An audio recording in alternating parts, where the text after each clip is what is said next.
Tonight, News4 Jax investigates. Imagine being rushed to the hospital with a serious injury only to learn someone else already had a major surgery on your dime and the thief used your medical identity in another state. That is what happened to one woman who is now sharing her story about how she became the victim of medical identity theft. She spoke with News4 Jax investigator Tarek Miner, who is looking into this fast-growing national crime trend. Tarek?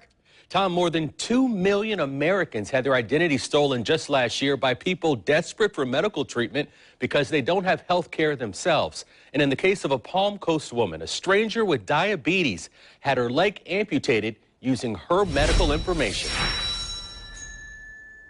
I mean, obviously, I have 2 functioning legs, so how could I have had a leg amputated? And she said, well, you had your leg amputated. And I said, no, I don't think so. I'm a soccer referee. I ride horses. I compete with dogs. No, I have 2 legs. And she's like, well, according to our records, you had surgery. There's no denying that this woman we're calling Lisa has both of her legs, but she still had a hard time convincing her insurance company that someone stole her medical identity. The person had their leg amputated because of diabetes. I am not a diabetic. Lisa says her insurance company tried to charge her more than $250,000 in bills associated with the leg amputation. It happened 6 weeks after she had surgery on her shoulder.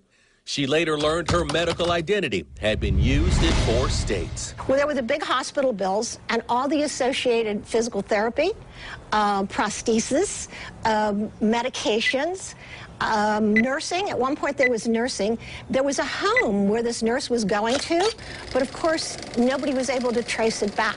You don't get a lot of cooperation with trying to solve this problem. Lisa suspects her medical information was stolen by an employee of the hospital where she had her shoulder surgery and then sold on an underground market to someone desperate for health care. It's hell. And I think the thing that scares me the worst, that if anything happened to me, that it wouldn't be my medical information.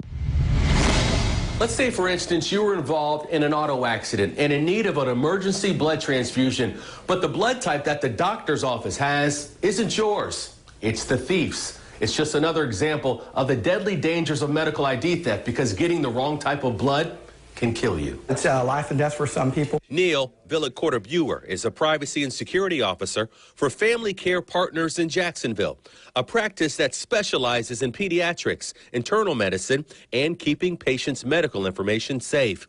He says too often, smaller medical care providers don't have adequate training or technology to combat cyber criminals who are selling a person's medical identity for profit. The medical industry really lags behind the financial industry and a lot of other sectors in protecting that information. When you think of all the little mom and pop medical practices, most of them can't afford a real security team or security official, so they'll have computers there that are unsecured, not password protected, and also a lot of the data is not encrypted. To protect your medical identity, security experts warn against tweeting or posting Facebook updates about your medical issue or a family member's surgery. That information could make you more of a target, especially if you have good health insurance. When you fill out paperwork in a doctor's office, only fill out the last 4 digits of your Social Security number. Check your explanations of benefits or Medicare summary on a quarterly basis, and freeze your child's credit until they turn 16 years old. Something to remember. As healthcare providers convert to digital records, security experts say patients become more vulnerable to external data breaches. And I still have negative things on my credit reports that have cost me money in my mortgage, has cost me money in my car loans, cost me money in my insurance. What's very interesting is that the Medical Identity Fraud Alliance says 1 in 4 thefts are committed by family members of the victim. And interesting enough, in a world of cyber attacks and security breaches, medical identities are 50 times more valuable to these thieves than financial identities.